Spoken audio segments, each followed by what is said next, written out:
Hi Hey guys, guys, welcome to the Real and Raw. Natasha and Angela. And today we're back for another episode. Yay! And we have a special guest today. Yes. Tina. Welcome. Hi, ladies. Hi. So welcome. Our first guest on this podcast, the Real and Raw. So we're so excited to have you. And Tina, she has commented on a few of our episodes in the past. We have featured her, I believe, in the second episode. So we're so excited to have you on. And Thank you. and It's an honor. yeah. So Tina, just tell us a little bit about yourself, if you can. Okay. My name is Artina Richardson. I've been married for like 10 years. I have a 17-year-old daughter. Yes. Um, Oh, I'm so sorry. Wait, I'm sorry. Happy birthday! thank Happy you. birthday! Thank you, ladies. Thank you. I should have said that in the beginning, so I'm sorry for cutting you off. But go ahead. No, thank you, ladies. Thank you. But no, basically, I have a 17-year-old daughter. Married for 10 years. About to be divorced. Woo. And a lupus. I have lupus. I have a bleeding disorder. And that's basically my life. Yeah. That's it. That's really my life. Okay. So we're gonna have a divorce party when it's all said and done, right? Yes. Yes, I but better this get is an water, invite. but it's gonna be something else. Yes, Okay. we're having a divorce party. Anything could happen in this divorce party, right? Anything, You know what? I want to put a poll somewhere. Yeah. And We have like strippers, something. I Oh don't my know. goodness. oh, are we all supposed to be divorced? Or it's just me divorced. Oh, I'm single, so But I'm separated, so I think it all works out. We're all I good. I don't know if I could have you there, Tasha. I don't know. This. Only the raw could be there, right? In the raw. So so tell us a little bit about you have a 17-year-old Yes. and you also are in the process of getting a divorce. You've been married for 10 years. So tell us a little bit about just, the past 10 years, right? You said you also have lupus. Like, just give us a little information about how did you find out that you had lupus? Okay. Yeah. I found out I had lupus about 14 years ago. It was just a rare. Started bleeding. Started bruising. Just something basic. And I just didn't like really pay attention to it. I don't really like going to the hospitals or doctors or anything. So I really didn't pay attention to it until it started really getting out of hand. My bruises started turning black and blue. They were going on my face. Um, I was having nosebleeds. I never had nosebleeds in a day in my life. And I thought I was going through the change because I was really like menstrual like for whole like months. Mm-hmm. So I decided finally to go to the hospital, and they diagnosed me with lupus and a bleeding disorder. It's two of them. It's a totally two different things. And I'm sitting here like, okay, so what do we do? Like, okay, so how do we get these black and blue bruises off first? Because at first they thought my husband was beating me. Yeah. That's how bad it looked. Yeah. And I was like, how do we get all this? He was like, well, technically, did you pass out yet? Did you faint? Did anything happen? Mm-hmm. I said, no, I'm just having nosebleeds and just the basics, some stuff that I never had in my life before. He was like, well, really, you really are a walking dead person. You have no blood. Your platelets are like 1,000. And Wow. first of all, you need to have a blood transfusion. So I'm sitting up here like, that's not going to happen. So what's the next thing? Yeah. And from there on, it's been constant. Like, this is my life. Like, nothing's changed. Nothing's got better. Nothing's got worse. Yeah. But it's all amazing. It's a journey. It's amazing because I'm still here. God is been taking care of me all these years. Yeah, that's awesome to hear. So, just as the idea, you said your platelets were at 1,000. Yes. Where are they supposed to be? For a regular human body, your platelets could be up to 2,000 to 5,000, 500,000. Okay. That's in a normal person body. Okay. When my platelets are really good, they're like 210,000. Okay. So when they start seeing me at 10,000, that's dropping, and it's time for me to go in the hospital, start the process of giving me injections, and it's I wish this on no one. Yeah. No one. Yeah. Well, you're definitely strong. You definitely have been going through it for some time, and Yes. I know you outside of the podcast, and I would have never known that it was ever to the extent that you're explaining now. So, God has definitely preserved you and taken care of you Yes. throughout the process, and that's all that we can. Yes. And I just met you like last night, and I would, if you had not mentioned anything, I would have not even thought about it, because it's like you're so strong. Like you just, your whole attitude, your whole, like. Because you know what? I was raised like this. I was always raised. It's not called faking it. It's just, you don't just put it out there. You don't put the pain, anything, like whatever you're going through in your house, on your face. You don't wear it. So it's like, us women, personally, really, us women, we change our face so many times. Like if we're going through anything in life, we just still, smile. Our face is like stiff. Like, I totally agree. So we don't really, to me, I feel like I'm always laughing, I'm always smiling. I'm always humble. Just pushing through. And I think that that's what's so strong about us as women, right? Yes. I think that, people say that we're faking it or whatever, we're putting on a show, but honestly, I feel like God never will put you through anything that you can't handle. So the fact that you can walk with your head high and you're still smiling and you're still through, that shows that you have faith of God, knowing that, look, I don't need to put my head down. I don't need to frown, because I know that God's going to have me come out of this and it's going to be even better. So, of course. So I think that that's definitely courage, and strength in you. And also, I feel like also as a mother, like your kids, I'm sure your daughter is your motivation to like get up every day and continue your life and be strong. Because as for me personally, my kids are everything to me, and the days that I have been sad or just feel like depressed or whatever, just seeing them smile brings me back to smiling. So it really do. When you have your kids. Yeah. My daughter is truly, and I say this to her all the time, you're my first love. Like, she's my first love. She is truly a blessing. There has been many times that I just wanted to give up. I have been on the machine so many times. Like, I've been sedated so many times, to the point of, just pull the plug, let me go. And every time I wake up, because I wake up and she's always the first person standing next to me, and I'm like,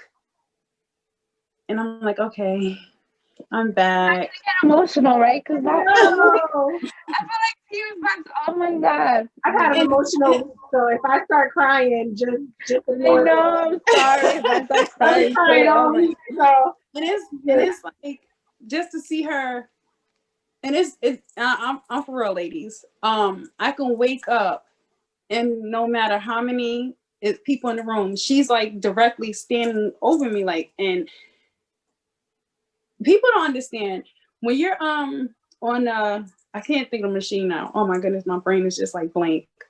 When you're on the machine, you're still coherent. You can still hear, you could still, but a lot of people act like, you know, we can't hear you. Yeah, And you know, some people say things like just real stupid stuff. Yeah. And I be laying there like this. I can't wait till this tube come out, if I could just say, I didn't even ask you to be here. But but when my daughter's like there, it's like she's sitting there, she's rubbing my hand, and I'm just like, all right, I gotta fight, I gotta push, I gotta go through this. And she is so amazing. And now she's in the medical field. Like, she's like, that's her whole world right there. That's the field that she want to be in, the medical. And I'm just with her. I'm 100% behind her with this. Yeah, definitely. Definitely, kids are such a blessing, and it's one of those, you know, they definitely going to take care of you when you get old and in the nursing home. You know, you would hope that we hope.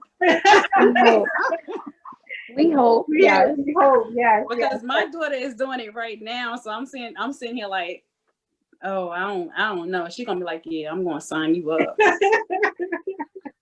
And especially if she's living off my money, I don't even know if I'm gonna have a good spot. So I don't know.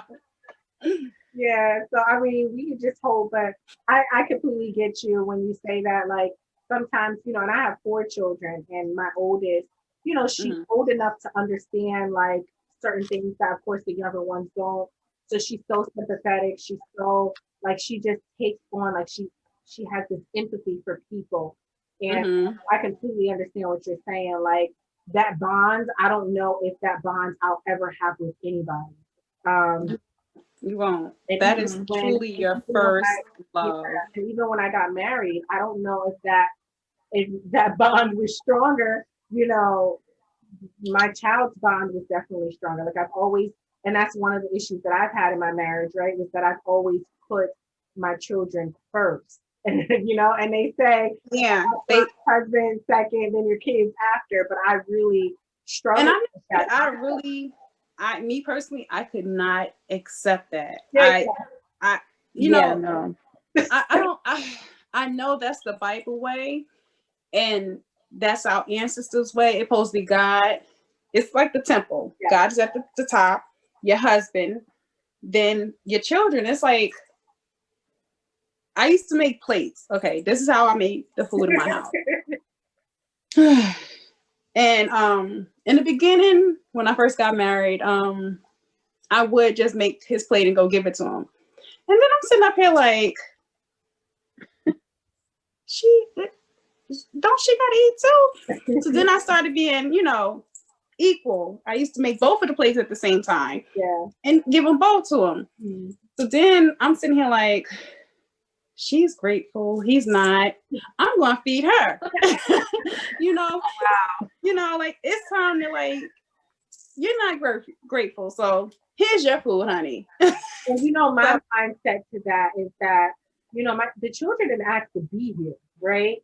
So when I look at it, I'm like, well, they don't know how to make their plate. My kids are little, you know, some of my kids are little, so I have to make their plate. I don't have a choice, right? Yeah. So if you're standing there in the kitchen just waiting for me to make your plate, what's stopping you from going to get a plate and making it yourself, you know? So, like, in my head, like, that was my, you know, it's hard. And I find that throughout my marriage, like, you know, there's times that my husband did get jealous, and because he felt like the kids were first and he was second. And it's a very difficult thing for me to process. So for you, you know, I know that you're in the process of getting divorced. Would you say that, you know, lupus has affected that, or would you say that, you know, just certain things have affected that to where you're at today? I want to say my lupus took a toll. My sickness took a toll on my marriage. It's so much that your spouse can handle. With this young generation, with our generation, I feel like they're not built like our parents was. They're not built like our grandmothers was. We are built like totally different. Like, you know, we'll feed our children before we feed our husband. So I think, you know, with my lupus, the first couple of years, my husband was like, oh, he would fill out the paperwork. He would do everything. He was just the husband that I was just laying there like, oh God, for sickness and health, thank you. Like, this is how it really feels. Mm-hmm. And then it went from him taking care of me to literally my daughter was taking care of me. She was making my pleats. But not to downgrade him. He was there to sign the papers, you know, as a husband. You know, he had to, you know, sign papers. That's what he did. And I'm not gonna say he wasn't there all the time. Like I said in the beginning, he was there. And I feel like, you know, as years went on, nothing changed. So he was like, okay, well, you know what? You ain't going nowhere. You're just going to be on the machine. I'm going to come up here, tell him to take it out at a certain time, and I can go back home. Mm-hmm. It didn't faze him anymore. Mm-hmm. So I felt like that was a lot on him. Mm-hmm. I can imagine it was a lot on you as well, right? Of course, me being a mother, I'm a soccer mom. Like, I am a true soccer mom. My daughter plays every sport. She's in every sport. Mm-hmm. And to not be there when competitions, not to be there when she would play tag football, mm-hmm. everything. And I feel like this. If it's not a boy, I don't think they really jump out there that much from, you know, girls. You know, their daddy's little girls. You know what? Yeah, you know what it is when it comes to, like, sometimes some people don't know how to take, like, sickness well, like a news like that or a situation like that. So mm-hmm. maybe for your ex-husband was hard. It got hard in a point where he didn't, I guess, know how to show it or how to continue doing what he was doing.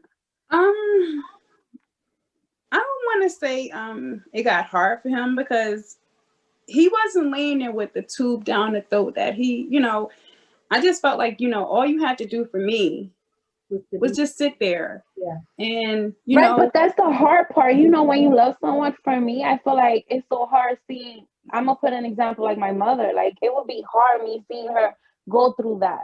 You mm-hmm. know, as much as I love her, it would just devastate me. Like, it would be really sad. Like, I don't know how I would be able to even handle it. I don't know. I think I do agree to, like, a certain extent. But I do feel like, you know, when you marry through sickness and health, you definitely should be. It's a difference. It's a true difference. You know, like for me, I was sick a few times, and I will say that, you know, that my partner, he was there.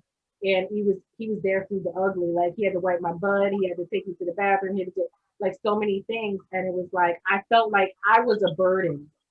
I personally in the beginning, you do feel that way. In the beginning, I totally felt that way. And I mean, my husband, oh God, he was amazing. Yeah. Even, you know, he still had his amazing days, yeah. you know, as the years went on. And to the point of the washing me up, to the point of the making sure I had my medicine. Just he would be there. Yeah. But as time went on, it was just like it was like he was just there. Yeah. He just like not came like uninvested. He wasn't. Yeah, like he was just like, here's your medicine. Mm-hmm. And it wasn't like, hon, come on, it's time to take your medicine. I'm used to him being like, you know, really sympathetic. Yeah. Yeah. Like, our names was Pootie. Mm-hmm. And he'd be like, Pootie, come on, wake up. It's time to take your medicine. I'm like, okay. Mm-hmm. Or he used to make this joke, because, you know, my medicine used to be so strong. Oh, you ain't washed in like 2 or 3 days. And I'm sitting here like this. You ain't washed me up? And he'd be like, he's like, come on, let me just wash you up right quick. And I'm sitting here like, you really left me smelling like this? And he was like, it's like the black man of the diary of a black woman. Yeah, yeah. He was like, that's how I feel. So he left me in the shower one day. So it's funny now, but I'm sitting there in the shower because at the time I couldn't really move and I was so swollen. Mm-hmm. And he was just like, I was like, are you gonna wash me? You left me smelling for like 2 or 3 days, but he really didn't. It was just like the meds. Like I was really on high dosage. Yeah, yeah. And I was delusional also. So he was just like, no, wash yourself up. And at that time I felt like, he was being mean, or I think he was just like trying to make me build myself back up. He was trying to make me build myself back up. Mm-hmm. But at that time, you can't build somebody up that just came home from the hospital. Like you got to give me a couple of days to process. Yeah. So he left me in the shower. Like he just like closed the door and left me. So I was sitting there like this. And I started calling my daughter's name. I was like, daughter. He's like, he came in, he was like, did you wash? I was like, I can't. And he was like he really just was like, oh, well, I'll be back again. And I literally, I was just like on the shower wall, like this sleep. And my daughter came and got me. Yeah. But it was funny. It's like what he thought was tough love. You really needed him there for support, but he thought it was tough love. So I guess the way that he looked at it was differently than you looking at it, but obviously that was going through it. So, to our listeners, today our topic is definitely important. Mm-hmm. Before we start through the topic, I want to say that we're not experts. The whole podcast is the purpose of us giving our experiences and letting you guys know what we've been through. So today's topic is going to be on domestic violence. It's a personal topic. So it brings all different types of emotion. It's very personal. It's going to strip us completely. Okay. Because some people haven't heard these stories from us. To our listeners that know us, they haven't heard these. To our listeners that don't know us, you're going to hear some real and raw stories, and it's our life. It's real life. And we're not experts, but we do want you to know that no form of domestic violence is acceptable. None from the woman and not from the male. People automatically think that domestic violence comes from men. Oh, men are stronger, so men are the abusers. No, and that's not always the case. So when you hear our stories today, I ask that you don't judge us. You don't point fingers. We're just giving you our testimony so that when you're in a situation that's not healthy, you know how to handle a situation. Yes. You know that ultimately, if you're the victim, it's not your fault. You didn't do anything to cause someone to be violent towards you. And if you feel like you said something or you did something, it still does not give cause or reason for someone to put their hands on you. I totally agree. That's and it's a lot of programs out there. There's a lot of counseling out there for this, because going through this it's really hard. You feel like you're the only one. You feel like you have to go in a dark room because you don't want your family, your friends, you don't want nobody to judge you. But there are a lot of hotlines for everyone to call just to talk. And we'll put some of those hotlines in the comments in our post just in case you guys don't have it. For me, I will say that when you love someone so much, sometimes you're scared to get that person in trouble. You're scared to report that person because you don't want anything to happen to that person.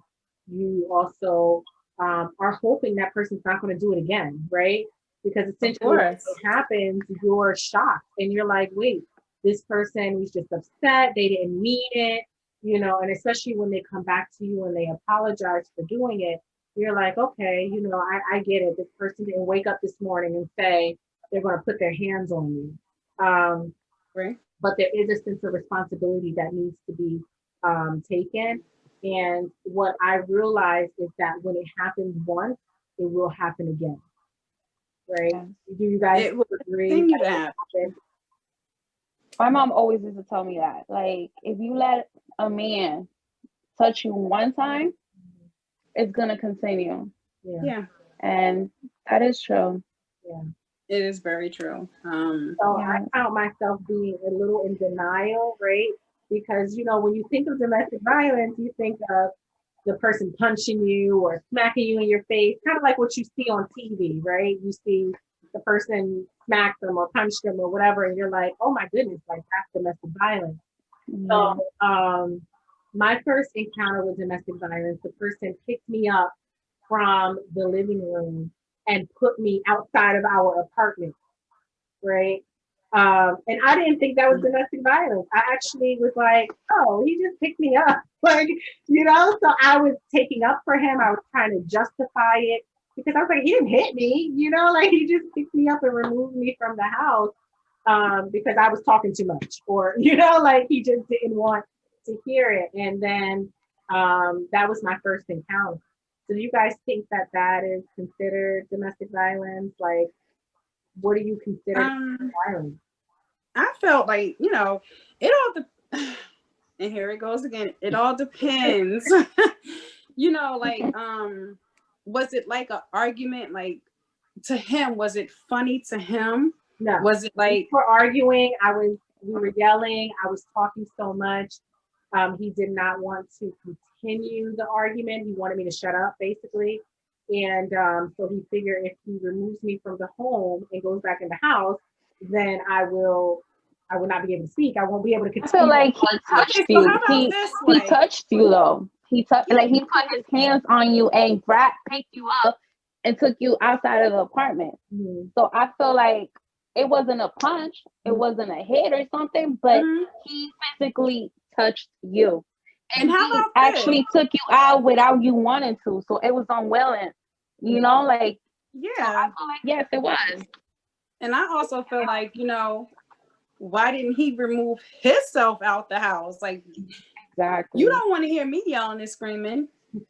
You remove yourself. Like, you don't have to pick me up and throw me out of our house. Like, you remove yourself.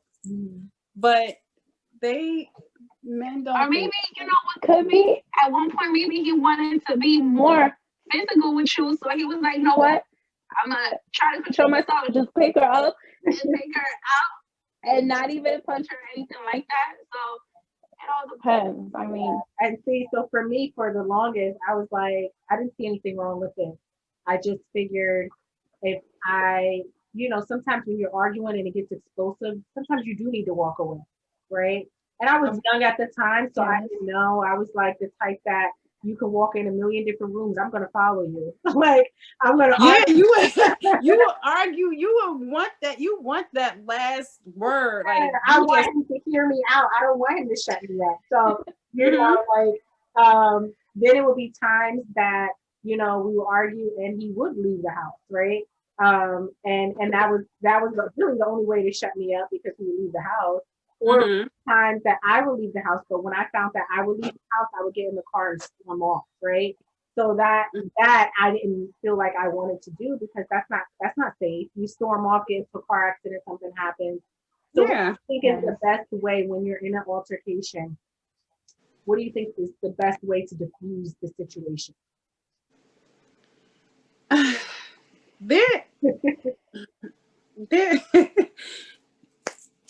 It's hard. That's really hard because you know what? It's so many ways of the altercation can just go sideways at any time, and you don't know how to walk away from it. Like, you don't know how to just remove yourself. And then as a woman, you're vocal. We are very vocal. My tongue is very, and you just can't walk away. You can't. I'm sorry. I don't know how to walk away. And that's probably why things went left on my half. And I'm not going to say it's a laughing matter because, this is something serious. This is a real serious thing. You know, a lot of us women, we sit back and say, it's okay, you know, it's fine. You make it You know, it's our boyfriend, it's our husband, it's our daughter's father, our son, our kid's father. Our mothers went through it, you know, so we just sit there and just absorb everything. Yeah. So it's just like with my situation, I would take a punch. See, with me, physical, I could take a punch, but I can't take verbal. Verbal to me is more damaging to me. Really? Verbal, please do. I don't know how to take words. Yeah. But when the hands was like put on me, it was like oh, okay, so what? All right, nah, that's not a problem. Mm-hmm. And I just jumped right back up. But when he started with the mouth, I'm sitting there like this. Yeah. Like, oh, okay. Like I started becoming belittled. He belittled me with the words. But he could not break me by beating me, like, or hitting me. Mm. And there's no way to get out of certain situations because you don't want to leave your husband. You don't. Because first, that's your husband. Second, that's your kid's father. And then, like you said, you don't want to get them in trouble because they're Black men, of course. They're Black men, and it's hard for them. Mm-hmm. And the thing about putting our Black men in the system is heartbreaking as it is. It's very heartbreaking. Mm-hmm. But when you can't take no more punches and the bruises are starting to come up instead of being down, you know, hitting, they're not being hidden anymore. Because, you know, that's the sign of the person don't care. The husband don't care anymore. So when it gets to that point, I feel like, you know, I'm not my grandmother, my great grandmother, my mother. I'm calling 911. They are my friends right now. Mm-hmm. They will come help me. Mm-hmm. And till today, I will say this. I do feel bad that I did put my husband in the system, but I don't regret it because it was building up. It was like to the point like, didn't your mother teach you never to put your hand on a woman or only hit if somebody hit you back, if somebody hit you? I felt like, you know, it was easy for him to use his hands. So it was easy for me then to pick up the phone and dial 911. Now, would you say that in the beginning of the relationship, it was more sympathetic, like more apologetic in the beginning? Are you saying yes, more apologetic in the beginning and then towards the end he just didn't care anymore? That's how they are, though. Yeah. That's how they are. But you know what? As women, come on now. Y'all got to agree with this. That 1 hit, that 2 hit, that 3 hit, we in the back room and it's like, what's that movie with Jody? Yeah. When he hit her and you know, you back in that position. Yeah. And you like, oh, I'm going to fight again. Like, we're going to get into another fight next week just to get that passion again. But it's not funny. It's not something to play with. And I will say, like, for my situation again, like, you know, there was one time, you know, at this point, my partner didn't physically. So there's physical abuse and there's mental abuse, right? Right. So at the one time, you know, he was in my face, literally like spit on my face, everything. We got into a huge blowout. But then, you know, like you said, the next day, it was like we were newlyweds, right? Like you say, like he buying me Michael Kors bag, buying me flowers galore, buying me just all of these things. And it wasn't even my birthday. And I was like, what is happening? Like, okay, thank you. Okay, thank you. Because you know, you're like, oh, yeah, you know, he's showing he's regretful. He's showing that he's apologizing. He didn't mean to do it, so he's going out here buying me stuff because he's. It's a cover up. It was a cover up. And it it's was like crazy because you see these things on TV, right? Like and Baby Boy with Taraji and yeah, that's and you mentioned that, and it's like we see that on TV, and we're like, never us. We're never going to do never, that. Never, never. Why is she still there? Why did she let him, you know, do the nasty right after? Yeah, and it's like a scary movie. You know, somebody always fall. How do you fall? Like, yeah, why? Like, why do you get up? Or don't look in the closet. What are you doing? And you know what? This is my friend used to say this. Like, she was in domestic violence also.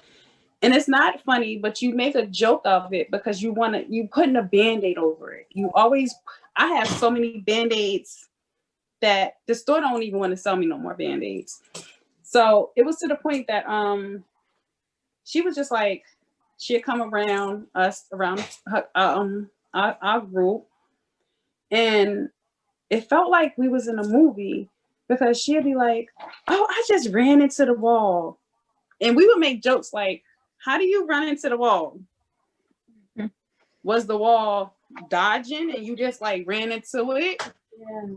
Or we'd see a whole hand mark around her neck. I'm like, and she'd be like, oh, let me tell you about the kinky sex. No, boo, that's not kinky sex. That's like you was dying. He had you wrapped.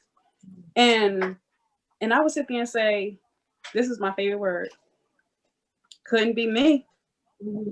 Not me. And one day I woke up, it was me. Yep. I think we all went through that because I used to say the same thing too. I used to be like, you know, because my mom always used to talk to me about this. Don't ever let a man touch you. And if he does, you leave. You're not going back to him.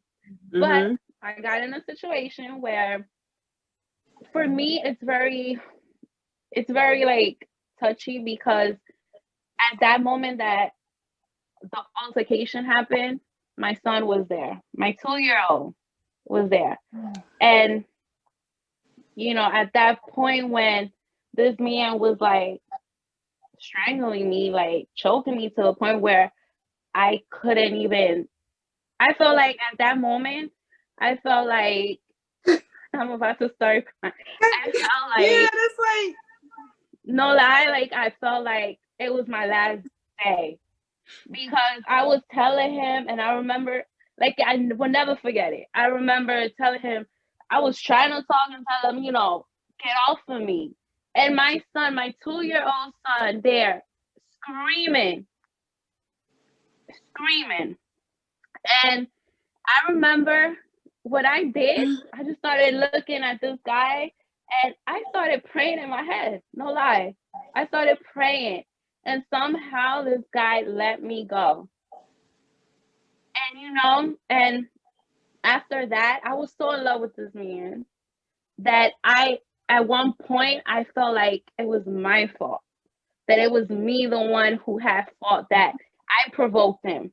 And the stupid, and it wasn't that. The stupid argument was over a marker. It was something dumb, basically. Mine was always over food. My domestic violence was always over freaking food. Like, why are you beating me up for some food? And I would say, like, for Angela, when that happened, she called me.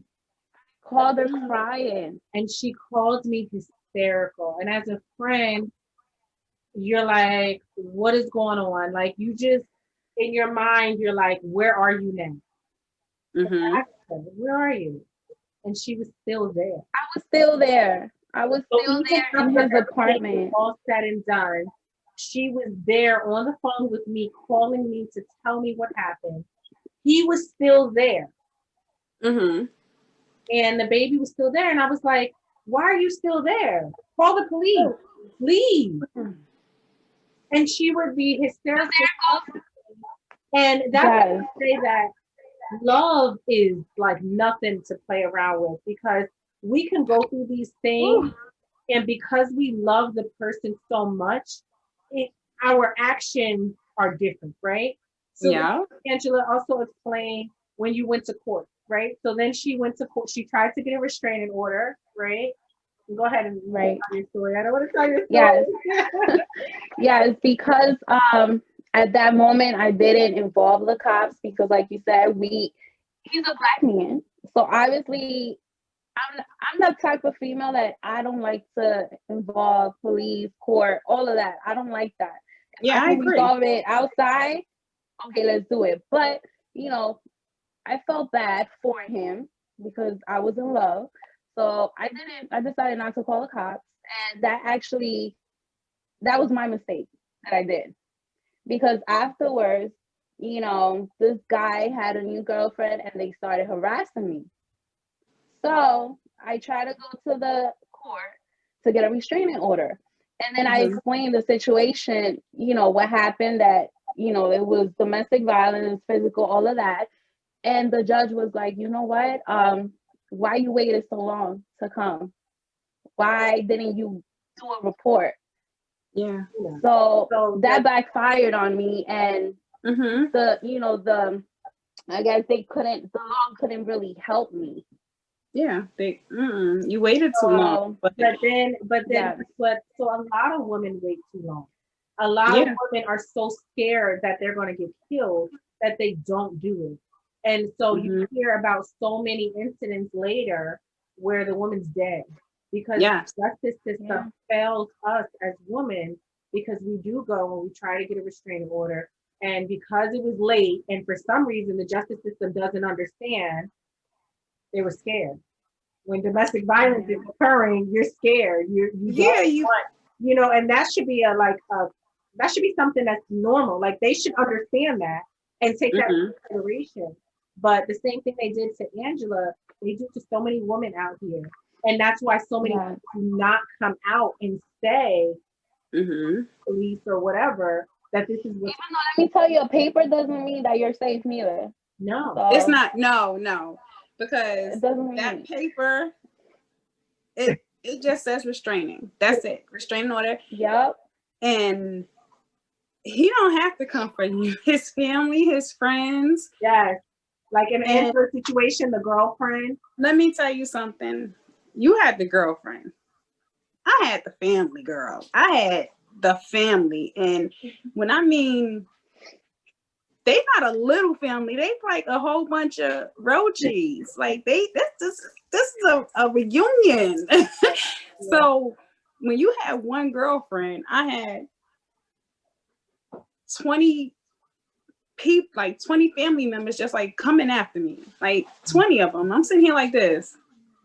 We were family just the other day. Yeah, like we was just in the Right. backyard, like toasting. Like we broke bread. Yes. And you know what they say? No, you broke my brother. You broke my nephew. You Yeah, my in their my eyes, nephew. he ain't do nothing wrong. Yeah. My nephew or my brother was in jail for like 2 or 3 days. Who the hell told you 2 or 3 days? He was only in there for 2 hours. Like, what? Did it feel like 2 or 3 days? So it's crazy. But like you said, Tasha, the system. I want to say this: certain areas of the police station, police officers, they take it very serious. And I'm gonna tell you, my town, Saraville, we are hands down serious. They are. It seemed like to me it felt like the cops live like next door. Mm-hmm. Like I could be like 911. I don't even have to push the one. They've knocked on the door and they're in house. And I'm just They like, are technically next door. they really They are like they are like where you live and where they are. They are like right up the street or something. the fire department coming around the corner. I'm like, But that's and so they did not tell you, which is better to hear that. yeah. You know, That's the thing, because you called in time. You reported that in time. There's some women that we don't. You know, Yeah, we no, either we scared, really we either don't want them to get in trouble because we still love them. So don't. I it's a have not. lot. I have never reported it. I don't, you know, I don't plan on report. I just feel like I'd rather walk away, right? I'd rather walk away. I'd rather, like not continue. Like But I sometimes don't it's want to wait traumatizing. till it gets worse, right? Like, and to me, I minimize a lot of mine because it's not like what you ladies are saying has not happened to me, right? So mine has been just a lot of pushing, a lot of, like grabbing and all of that. It hasn't been, um, and maybe I'm still minimizing it. I don't know, but it hasn't been like what you guys are saying. So for me, I feel foolish sometimes. Like when it happens, I feel foolish to pick up a phone and call, because I feel like it's so minor. Yeah, Um, but it's not minor. It's But not. it's not. It's It's not. not. yeah. Just because I done been dragged from my kitchen to my living room, and you was just like picked up and put in the hallway, Yeah. it's still domestic violence. It's still, he put his hands on you. He still did. And for me, I feel like I have to be an example for my, like we all have kids. So it's like it's bigger than me now. It's not, It is really, oh wow, it yeah, is. It really is. it has Before you get to that, let me cut you off for a second. That's the problem with some women. Sometimes we try to say, "Oh no, he didn't do this. He didn't punch me," so it's not really big of a deal. I think that's where a lot of us, we tend to like, that's the mistake we make in making the situation not so big, but in reality, it is a big deal. But even let's flip Mhm. it, right? And I'm just flipping it. We don't have any men on this podcast, but I want to flip it. There's women that put their hands on men and they might just push the man or hit the man in his face or something and say, "Oh, that was nothing. I don't I didn't do anything. I'm not domestic like, but it's still considered Yeah, that." he can report me. Like my husband, we was petty. Me and my husband was petty. But he would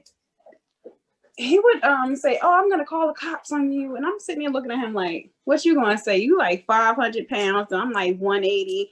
They gonna look at you like, just come on outside, just come on, Just come for just some just air. just just come on. Like you really want us to believe she did that to you?"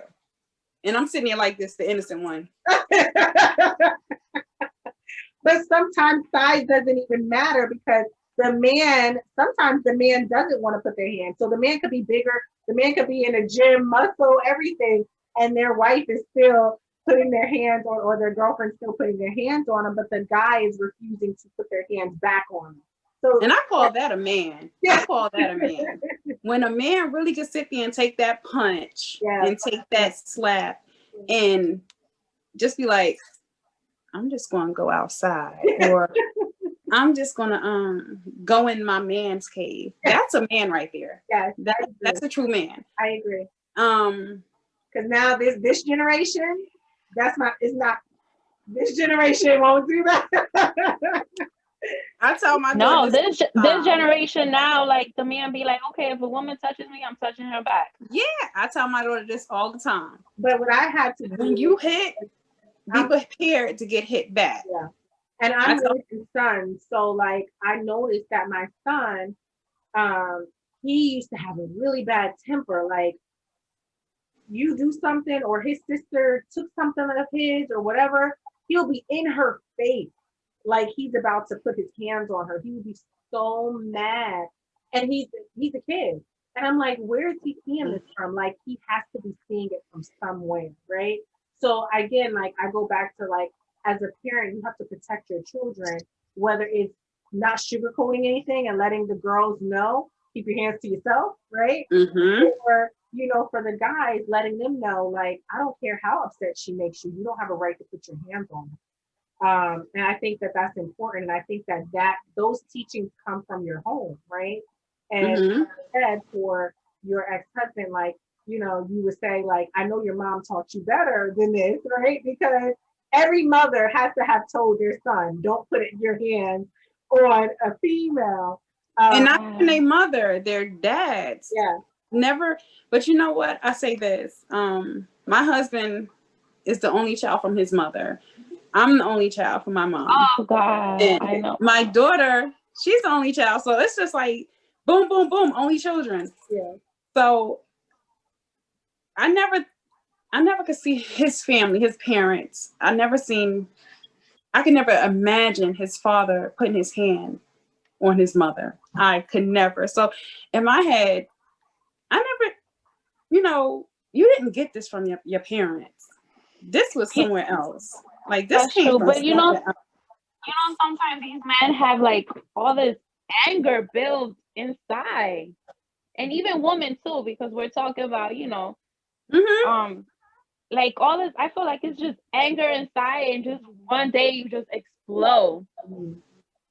So And you know what I say to I don't that? know. I'm a huge advocate for therapy. And I think that, man, I should get a sponsorship for therapy. I tell you, like for this podcast. But I can't deal like, with you in therapy. I can't. How many years you did therapy? How many years? I tell you that men I in mean, it kind America, of worked for you. The in America, therapy, whatever, it worked. But she used to call me. She used to call me and still be like, "Oh my God, this and that." I'm like, "You just came from therapy. Like, what happened?" But how So long it did you did do work, but therapy? How long did you do therapy? so I went to therapy for 2 years every week. So I went every week to therapy, individual therapy, and Mm-hmm. then Yeah. went to marriage or couples therapy every 2 weeks, once every 2 weeks. So I'm see, my thing is this with that one. How long do you feel like you should be in therapy? Like, Therapy. did you ever feel like 2 years is enough and nothing's changed? So I think for what, my marriage. Mm-hmm. Like anything with the therapy. So I think when it came to my marriage, there was a lot of things that were not. We didn't go in 100%, right? She would give us homework, and we wouldn't always do the homework. And therapy is not only when you go to that hour appointment or that 45-minute appointment. You need Mm-hmm. to apply what you're being taught in therapy in your daily life throughout the week. And if you're not doing that, then there's no point to go, right? I agree. And so there are times that even for myself, she would give me homework and I might forget to do it, right? Because once you leave, life happens, you're going to work, you're doing all these things, you might not always do it. But for me, people would say that therapy has failed my marriage, right? They would tell me, well, you went to therapy and now you're getting a divorce. So how did that work? How did that help? For me, I say that, but yeah, like how? For me, I feel like it helped because a lot of things were said in therapy that was never said before. There was a lot of things that were revealed in therapy that was never revealed before in regards to our relationship. So once you have those things that are being revealed, and then you realize that that person doesn't necessarily want to take accountability for what's being revealed, or some things that are being revealed are unrepairable. You're kind of like, wait a minute, like, so why are you with? I found myself questioning, why are you with me, a lot, right? That's called the Band-Aid. You know that, right? That's called the Band-Aid. Why are you with me? Yeah, it's called every time something happens and you question it and you don't answer, it's a Band-Aid. You just put it up. You put a Band-Aid on it. Yeah. So the wound is still there, but you're covering it up. Just covering it up. And that's what I found. I found myself saying, why are you with me? And then I would say, well, I just want you to be happy. And I don't think that you're happy with me. So what are we doing? Like, I don't want to be with you because we have kids. I don't want to just be with you because it's convenient. I want to be with you because you love me and you can't see yourself with anybody else but me. Like, I want you to be with me because of that. And I felt like it started to become the opposite. Like, he was with me because of the convenience. He was with me because you're scared. Let's admit it. Like, this separation has been one of the hardest things, the scariest things in my life that I've ever had to experience. And I have 4 children, 2 C-sections, to that, and that wasn't as scary as much as, you know, Yeah, you're about to walk into a world. real world. Yeah, with going out three into the world kids. without your partner, without that support. It's a scary thing. So I get why it's convenient to stay, right? It's convenient to stay because you already know what you're getting yourself into when you stay. You could possibly Mhm. explore some of the things that are going on if you stay. Where It's called you getting comfortable. Yeah. But sometimes you got to get out of that comfortable stage. You know, you can't keep taking. So you can't just keep taking the verbal. You can't keep taking the physical. You just gotta one day, like they woke up one day and said, I'm going to just drag it from the kitchen to the living room. Yeah. So you need to wake up one day and say, I'm tired. I'm tired of getting hit. Because you know what? We always say our children, our kids this, our kids that. We're going to stay married for our kids. And then we sit here and say, we're going to stay married because our parents are